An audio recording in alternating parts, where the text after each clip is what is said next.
नमस्कार, मी डॉक्टर गणेश गोळेकर, छत्रपती संभाजीनगर। आज आपण जरांगे पाटलाची हिंगोलीतील रॅली या विषयावर भाष्य करणार आहोत। मूलतः या रॅलीच्या निमित्तानं अनेक प्रश्न निर्माण झाले आहेत। हे सुद्धा आपण का निर्माण झाले आणि ते कसे खोटे आहेत हे याचं स्पष्टीकरण सुद्धा देण्याचा आपण प्रयत्न करू। जरांगे पाटलांनी आमरण उपोषण केलं आणि सरकारला एक महिन्याचा वेळ दिला की या काळामध्ये सगळी सोयरे हैदराबाद गॅजेट, सातारा संस्थान गॅजेट, बॉम्बे गॅजेटची अंमलबजावणी करावी, मराठा आणि कुणबी एकच आहे याचा कायदा करावा, मराठा आंदोलकावरील गुन्हे मागे घ्यावेत, अशा विविध मागण्या जरांगे पाटलांनी 9 मागण्या सरकारसमोर ठेवल्या आणि सरकारला वेळ दिला आहे। मात्र सरकार थोडीशी चालाकी करत आहे। कसे करत आहे की एका बाजूला नामदार शंभूराजे देसाई यांनी अंतरवाली सराटीमध्ये आंदोलन मागे म्हणजे जरांगे पाटलांना आमरण उपोषण मागे घेण्यासाठी ते आले आणि त्यांनी शब्द दिला की आम्ही सगळे सोयरीची अंमलबजावणी करू। लागलीच काही दिवसांमध्येच पत्रकार परिषद घेऊन नामदार गिरीश महाजन साहेब सांगतात की सगळे सोयरे कोर्टात टिकणार नाही। म्हणजे सरकार डबल पॉलिसी खेळत आहे। सरकारनं तर आता म्हणजे ACBशी दिलेले जुने प्रमाणपत्र रद्द करण्याचा निर्णय घेतलेला आहे। म्हणजे सरकार फक्त फसवणूक करतोय की काय। आणि आमरण उपोषण मराठा आरक्षणासाठी आहे। जरांगे पाटील ते आमरण उपोषण करत आहेत आणि या विरोधात आरक्षण घेणारी मंडळी फक्त स्वतःला राजकीय पदं मिळावीत या हेतूनं मराठा आरक्षणामध्ये माती कालवण्याचं काम कुठेतरी सरकार पॉझिटिव्ह झालं की लगे विरोधात उतरतात। जरांगे पाटलाचं आंदोलन हे जालना जिल्ह्यातील अंबड येथे होतं, अंबड तालुक्यातील अंतरवालीत होतं आणि तिथंच नामदार भुजबळांनी एल्गार सभा घेतली। जरांगे पाटलाचं आंदोलन हे अंतरवाली सराटीत होतं आणि तिथंच हाकेला बसवण्याचा घाट भुजबळांनी घातला। परंतु बार्शी पोलिसांचे धन्यवाद आहे की त्यांनी लेखी लिहून घेतलं की फक्त अंतरवाली सोडून आम्ही कुठेही बसू। तर तिथंच 1.5 किलोमीटर अंतरावर ते उपोषणाला बसले। म्हणजे जिथं उपोषण आहे तिथंच।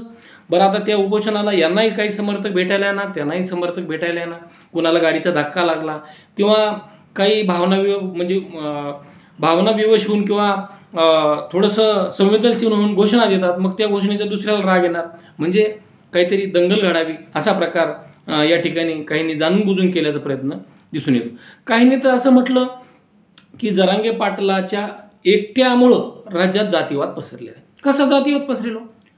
जरांगे पाटलांनी कधीही कुठल्या जातीवर टीका केलेली नाही, कधीच नाही। पहा तुम्ही सगळा इतिहास काढून पहा, कधीच टीका केली नाही। फक्त ते एकाच माणसावर टीका करतात, ते म्हणजे नामदार भुजबळ। आणि भुजबळावर यासाठी की भुजबळ प्रत्येक गोष्टीला खो देतात, खीळ घालतात म्हणून, नाही तर अन्यथा कोणालाही बोलण्याचा प्रश्न निर्माण होत नाही, कुठल्या जातीला बोलण्याचा प्रश्न निर्माण। मग हे का घडलं बरं? हे बीडमध्ये त्याचे परत प्रतिसाद का दिसतात? तर बीडमध्ये आदरणीय पंकजाताई मुंडे पडल्या। आता त्या पडल्या, मग त्या विधानसभेलाही पडल्या होत्या, मग तेव्हा जातीवाद झाला नाही का? मग लोकसभेलाच कसा झाला? तर असं काही नाही। बरं, याचा सगळ्यात जास्त फटका तर मराठा उमेदवाराला बसलाय। म्हणजे हे संभ्रम निर्माण करण्याचा प्रयत्न आहे। आणि आताही जरांगे पाटील आता एक 8 दिवसाचा वेळ राहिलेला आहे। आजपासून 8 दिवसामध्ये मराठवाड्यातल्या 8 जिल्ह्याच्या मुख्यालयी संवाद सभा किंवा शांतता रॅली आयोजित करणार। यानं कुठली शांतता भंग होणार आहे? कोणाच्या विरोधात घोषणा दिली जाणार नाही। अतिशय शांततेत, संयमानं, शिस्तीमध्ये हे मोर्चे किंवा शांतता रॅलीज निघणार आहेत प्रत्येक जिल्ह्यामध्ये। मग याच्यात कुठला आला कसला जातीवाद? मराठा समाजाला आरक्षण मागणं घटनेनुसार, न्यायालयानुसार, कायद्यानुसार हा जातीवाद असेल तर मग ते गंभीर आहे। जे 60-70 वर्षापासून आरक्षण घेत आहेत आणि ते भ्रम निर्माण करत, मला सांगा OBCची जागा निघाली तर NTचा माणूस अर्ज करू शकतो का नोकरीला? किंवा NTची एखादी जागा आहे शैक्षणिक मेडिकल इंजिनिअरिंगची, तिथं OBCचा माणूस प्रवेश घेऊ शकतो का नाही? तर त्यामुळं फक्त हा विरोधाभास निर्माण केला जातोय की आपल्या आरक्षणाला धक्का लागणार आहे। कुठल्याही आरक्षणाला कोणाच्याही धक्का लागणार नाही। ऑलरेडी मराठा जवळपास 150 वर्षापासून आरक्षणात आहे, त्यामुळं वेगळं काही करण्याची आवश्यकता नाही। आणि मराठा हा कुणबीच आहे। मराठा आपल्याकडं जात आधारित आरक्षण दिलेलं आहे आणि जात व्यवसायावर आधारित आरक्षण दिलेलं आहे आणि मराठ्यांचा व्यवसाय हा शेतीचा आहे। मग मराठवाड्यात म्हणजे विदर्भातील कुणब्यांना, मराठ्यांना कुणबी म्हणून आरक्षण दिलं जातं, उत्तर महाराष्ट्रातही कुणबी म्हणून आरक्षण दिलं जातं, कोकणात कुणबी म्हणून आरक्षण दिलं जातं, पश्चिम महाराष्ट्रातही बऱ्याच ठिकाणी ते आरक्षण आहे। मग मराठवाड्यातला मराठा आणि उर्वरित महाराष्ट्रातला मराठा हा वेगळा कसं काय करू शकता? अनेक न्यायालयीन निवाडे आहेत. म्हणजे याला संदर्भ फार वेगळे आहेत, फक्त अडकलंय राजकीय इच्छाशक्तीमध्ये. तर आज हिंगोलीमध्ये हा रॅलीचा पहिला दिवस आहे. प्रचंड मोठी रॅली निघणार आहे.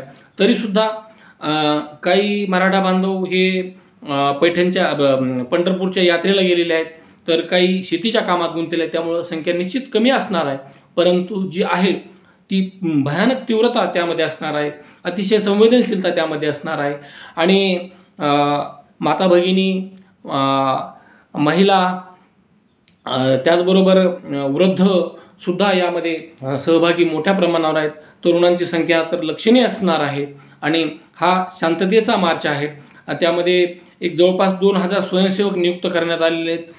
200-250 भोंगे त्या ठिकाणी लावलेले आहे, हिंगोलीत लावलेले आहेत.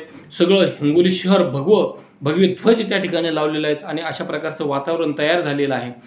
आणि दुसरीकडं सरकार मात्र अजूनही म्हणावा तितका प्रतिसाद द्यायला तयार नाही. कारण फक्त बोलतंय सरकार, कृती काहीच करत नाही. त्यामुळे जोपर्यंत कृती काही करत नाही तोपर्यंत हा संवाद दौरा, ह्या रॅली चालूच ठेवले जाणार. जरांगे पाटलांनी कालच स्पष्ट केलं की आम्ही 5 टप्प्यामध्ये रॅली घेणार आहोत. हा पहिला टप्पा आहे मराठवाड्यातला. यानंतर ते पश्चिम महाराष्ट्रात घेणार आहेत, विदर्भात घेणार आहेत, उत्तर महाराष्ट्रात घेणार आहेत. म्हणजे ते सगळीकडे अशा दौरे घेणार आहेत. आणि त्यांनी सांगितलं जर आम्हाला आरक्षण नाही दिलं तर 288 उमेदवार पाडायचे का उभे करायचे हे समाजाशी चर्चा करून निर्णय घेतला जाईल. कारण सरकारच्या हातात सगळं काय आहे, फक्त सरकार जाणून बुजून भेद करत आहे की दंगे होतील, दंगली भडकतील, असं कुठलंही काही होणार नाही. ही जी 5-50 जणांची टोळी हीच फक्त षडयंत्र करते. यांच्यावर तुम्ही ॲक्शन घ्या ना. बरं, यांना पदं देऊन टाका, करा त्यांना मोठं. काय कोणाला मंत्री करा, कोणाला केंद्रात मंत्री करा, राज्यात करा, कोणाला राज्यसभेवर घ्या, कोणाला विधानसभेवर घ्या, कोणाला काय द्यायचं तर द्या, पण मराठा समाजाला आरक्षण द्या. मराठा समाज राजकीय गोष्टीमध्ये कंटाळलेला आहे, त्या राजकारणाचा वीट आलेला आहे. आणि म्हणून ही संवाद रॅली आहे, ही शांतता रॅली आहे. आणि या रॅली विरोधात सुद्धा काहींनी आता आक्षेप घेतलेले आहेत की आम्ही असं करू तसं करू. का तुम्ही केलं तर तुम्हाला आरक्षण दिलं तर कोणी काय बोललं का? मग मराठा समाजाची वेळ आली तर तुम्ही का बोलता? तुम्ही आता एकत्र झालात, तुम्ही सुद्धा शक्ती प्रदर्शन दाखवलं, त्यावेळेस मराठा समाज बोलला का? नाही बोलला. मग मराठ्यांचाच प्रश्न आला तर त्यावेळेस तुमचा पोट उठण्याचं कारण काय? त्यामुळं राज्यात बंधुभाव, शांतता, संयम अगदी समाजात अतिशय चांगल्या प्रकारे आहे. हे फक्त चित्र निर्माण केलं जातं, वास्तवात चित्र असं नाही. म्हणून हा ढाण्या वाघ, हा संघर्ष योद्धा आज हिंगोलीतून संवादाला सुरुवात करणार आहे. आणि मराठवाड्यातला शेवट हा 13 जुलैला आहे, जो अल्टिमेटमचा दिवस आहे. त्यामुळं सर्वांना एक आव्हान आहे जरांगे पाटलाचं की आपले जे नातेवाईक असतील, म्हणजे जे नोकऱ्यात असतील, तर सगळ्यांनी सुट्टी टाकावी. या प्रत्येक जिल्ह्यातल्या रॅलीसाठी ती सुट्टी टाकावी. जे MIDCत असतील त्यांनी सुद्धा सुट्टी टाकावी. जे शेतकरी आहेत किंवा जे काही त्यांनी काम त्या दिवशी बंद ठेवावं आणि सगळं बंद ठेवून या रॅलीमध्ये सामील व्हावं. कारण लोकशाहीमध्ये संख्येला महत्त्व असतं आणि ही संख्या आपण दाखवली नाही तर भविष्यात आपलं कोणीच नसणार आहे. कारण याच्यापेक्षा मोठा लढा कधीच उभारला जाऊ शकत नाही. आणि या लढ्याची जर शासन दखल घेत नसेल तर पुन्हा कितीही लढे करून काहीच उपयोग नाही. म्हणून अभी नाही तो कभी नाही अशाप्रमाणे आपल्या सर्वांचं कर्तव्य ठरतं की सगळ्यांनी आपापल्या नातेवाईकांना फोन करा, सगळ्यांना आपल्या मित्रपरिवाराला फोन करा.